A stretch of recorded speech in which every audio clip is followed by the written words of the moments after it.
और 2.5 लाख लोगों तक हमारी आवाज पहुंचे, इसका प्रबंध किया। और इस तरह से प्रशासन ने, जो मनुवादी लोग बैठे हुए हैं, उन लोगों ने जो मकसद निर्धारित किया था कि हमारी आवाज लोगों तक नहीं पहुंचनी चाहिए, वो 5 गुना ज्यादा लोगों तक पहुंचने का हमने प्रबंध किया और हमारे दुश्मनों के मकसद को हमने फेल करने में कामयाबी हासिल की। तो इस तरह से हम लोग वर्चुअल कार्यक्रम में जो एडवांस टेक्नोलॉजी है उसका उपयोग हम लोग कर रहे हैं। साथियों,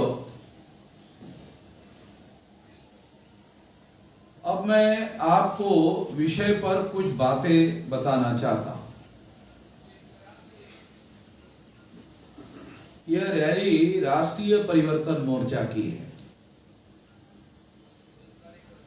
यह राष्ट्रीय परिवर्तन मोर्चा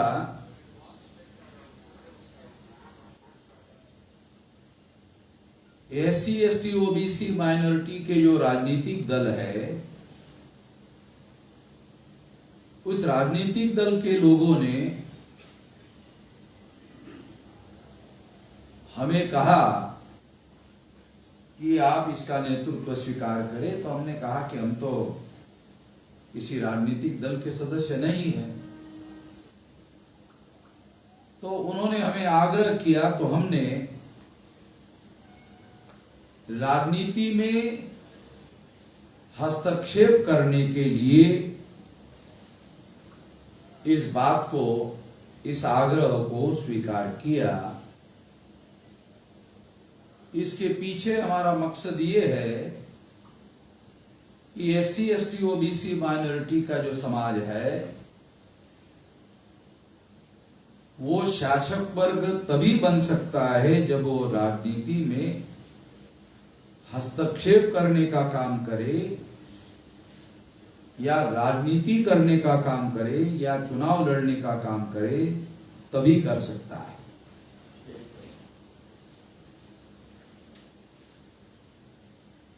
तो इस तरह से इस मकसद को पूरा करने के लिए और उत्तर प्रदेश में बीजेपी को परास्त करने के लिए ये राष्ट्रीय परिवर्तन मोर्चा बनाया गया है। इस बात को ध्यान में रखते हुए हम लोगों ने ये योजनाबद्ध तरीके से काम को शुरू किया है। राष्ट्रीय परिवर्तन मोर्चा केवल राजनीति में ही हस्तक्षेप करने का कार्य नहीं करेगा, बल्कि राष्ट्रीय परिवर्तन मोर्चा सामाजिक व्यवस्था, जो वर्ण व्यवस्था के आधार पर, जाति व्यवस्था के आधार पर, अस्पृश्यता के आधार पर, आदिवासियों के सेग्रीगेशन के आधार पर और पिछड़े वर्ग पर शूद्र वर्ण थोपने के आधार पर, महिलाओं को दास बनाने के आधार पर और घुमंतु जातियों को बहिष्कृत करने के आधार पर ये जो इस देश में व्यवस्था बनी हुई है, इस व्यवस्था में भी हस्तक्षेप करने के लिए ये राष्ट्रीय परिवर्तन मोर्चा कार्य करेगा।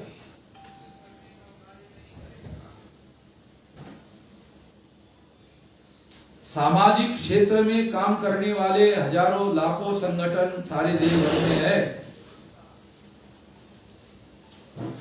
इनको भी इकट्ठा करने का एक अभियान है।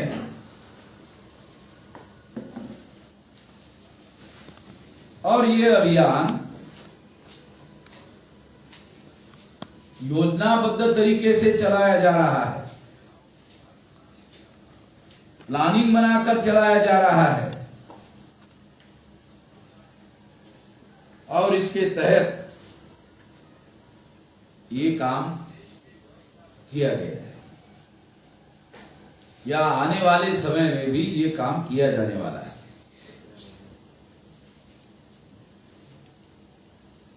एक और बात भी मैं आप लोगों को बताना चाहता हूं कि चुनाव आयोग ने 8 जनवरी को चुनाव का कार्यक्रम घोषित किया और आचार संहिता लागू की। उसके पहले उत्तर प्रदेश में और जहां जहां भी चुनाव हो रहा है वहां वहां पूरे मशीनरी का इस्तेमाल करते हुए, सरकारी मशीनरी का इस्तेमाल करते हुए, सरकारी पैसे का इस्तेमाल करते हुए बीजेपी ने विज्ञापन करने का काम किया और लोगों को सरकारी मशीनरी का उपयोग करते हुए इकट्ठा करने का काम किया।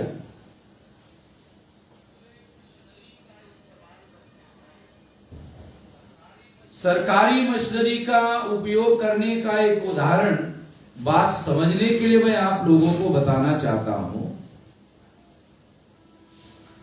नरेंद्र मोदी प्रधानमंत्री की हैसियत से फिरोजपुर पंजाब गए और वहां पर उनको सुनने के लिए 70,000 कुर्सियों का प्रबंध किया गया, मगर सुनने के लिए केवल 700 लोग आए।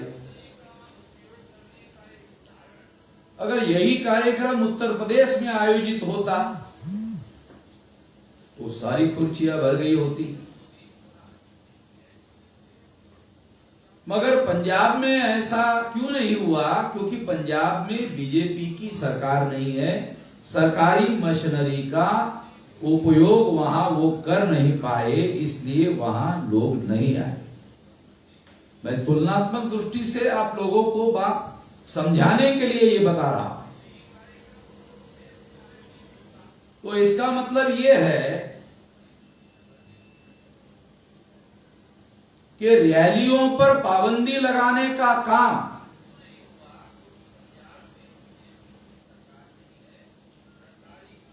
ये किसको बचाने का कार्यक्रम है? चुनाव आयोग का।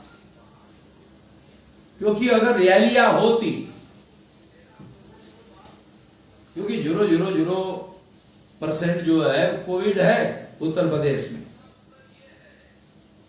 और वो भी वैज्ञानिक कह रहे हैं ये ओमिक्रॉन है, और ओमिक्रॉन जो है जिस किसी को भी हो जाता है कोरोना ओमिक्रॉन का, उससे 14 गुना इम्यूनिटी यानी प्रतिकार क्षमता मरीज के शरीर में उत्पन्न हो जाती है, 14 गुना। यानी जितनी वैक्सीन लगाने से पैदा नहीं होती, उससे कई ज्यादा प्रतिकार क्षमता ओमिक्रॉन की वजह से पैदा होती है, ऐसा विज्ञान के लोग कह रहे हैं। इसलिए वैज्ञानिकों का यह भी कहना है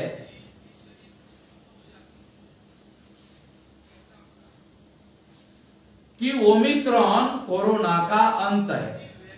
ओमिक्रॉन कोरोना का अंत है। सरकार ने एहतियात के तौर पर योजना बनाकर, प्लान बनाकर ओमिक्रॉन को फैलाना चाहिए। जितना ज्यादा ओमिक्रॉन फैलेगा उतनी ज्यादा प्रतिकार क्षमता बढ़ेगी, जितनी ज्यादा बढ़ेगी उतना जल्दी कोरोना खत्म हो जाएगा। अगर ऐसा है तो चुनाव आयोग को और वैज्ञानिकों को साथ में लेकर भीड़ और रैलियों का कार्यक्रम जारी रखना चाहिए था। ये सोचकर रखना चाहिए था कि ओमिक्रॉन बढ़ेगा। और ओमिक्रॉन बढ़ेगा तो 3 या 5 दिन में घर में रहकर ही दुरुस्त होता है। उनको हॉस्पिटल में एडमिट करने की जरूरत नहीं है, ऐसा वैज्ञानिक कह रहे हैं, अखबारों में छपकर आ रहा है।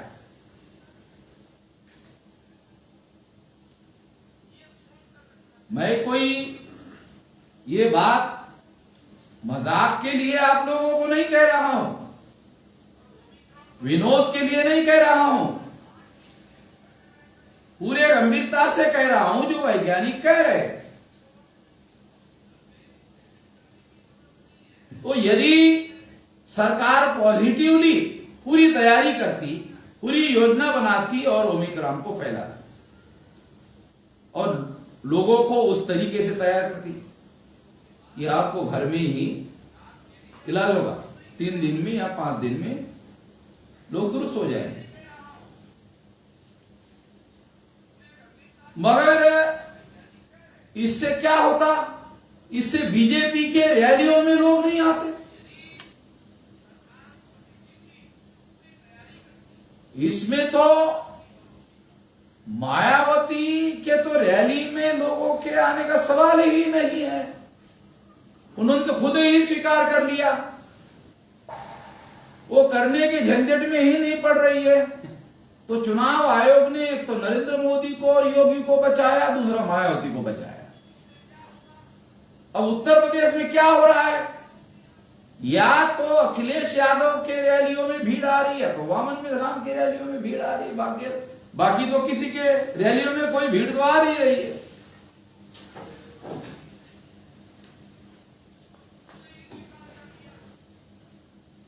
तो इसलिए चुनाव आयोग ने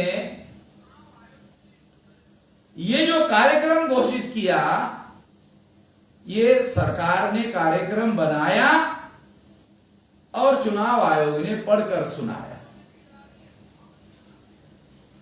संविधान निर्माताओं ने चुनाव आयोग को ऑटोनॉमस घोषित किया है, स्वायत्त घोषित किया है। वो भारत सरकार का डिपार्टमेंट नहीं है, भारत सरकार का विभाग नहीं है। मगर चुनाव कमिश्नर आजकल भारत सरकार के डिपार्टमेंट की तरह काम कर रहे हैं। और मैं यह ऐलानिया कह रहा हूं, ये कोई छुप के नहीं कह रहा हूं।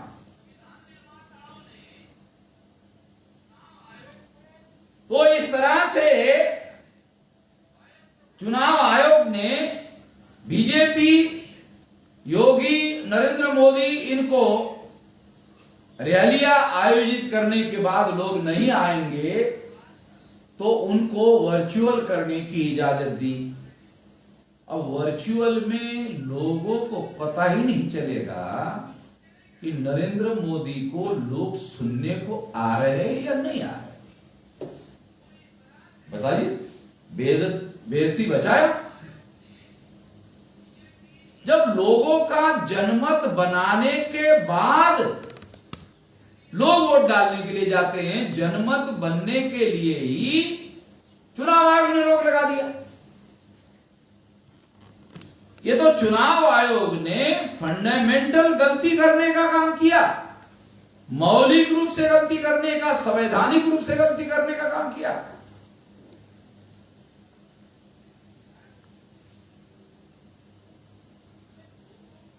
अभिव्यक्ति की आजादी मौलिक अधिकार है। यदि सरकार चाहती, चुनाव आयोग चाहते, तो वो प्रबंध कर सकते थे, उनके पास ऐसे कानूनी अधिकार है। भाई, आप लोगों के 1 लाख लोग आ रहे हैं, चलो 1 लाख लोगों की रैली करो, मगर 1 मीटर का अंतर रखो लोगों के बीच में, ऐसा अरेंजमेंट करो। और ये अरेंजमेंट पर चुनाव आयोग निगरानी करता, उस तरीके से पॉलिटिकल पार्टियों से कार्य करवाता, उसकी व्यवस्था में मदद करता, उसको आर्थिक मदद करता। और अगर ये सारा काम चुनाव आयोग करता तो संविधान ने दिया हुआ मौलिक अधिकार भी बचता और पब्लिक ओपिनियन बनाने का जो मौलिक अधिकार है पॉलिटिकल पार्टियों को या सामाजिक संस्थाओं को, संगठनों को, दोनों होता। मगर चुनाव आयोग ने जो तरीका अपनाया वो आर्टिकल 19 के उल्लंघन का मामला है। उसमें केवल कोविड का ध्यान रखा गया है, उसमें